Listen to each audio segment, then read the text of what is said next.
کدومش بهتره؟ خرید سشوار آسون نیست، ولی من تو 1 دقیقه بهت یاد میدم تا بهترینش رو انتخاب کنی. قبل از خرید سشوار باید بدونی چه عواملی روی کیفیت و سلامتی موهاتون تأثیر میذاره. توی این ویدیو بهت میگم چجوری یک سشوار خوب رو انتخاب کنی. نکته اول وات سشوار هستش که برای استفاده خانگی 1800 وات تا 2200 وات میتونه کافی باشه، اما برای استفاده سالونی و حرفه‌ای بهتره بالای 2500 وات باشه.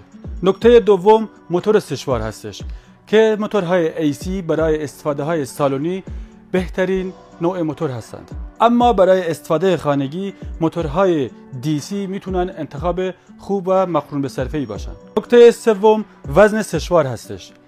اگه استفاده طولانی مدت از سشوار داری، سعی کنید سشواری انتخاب کنید که دستتون زود خسته نشه. برای دیدن بهترین مدل ها و قیمت ها همین الان وارد پیج ما شو تا سشوار ایدالت رو پیدا کنی.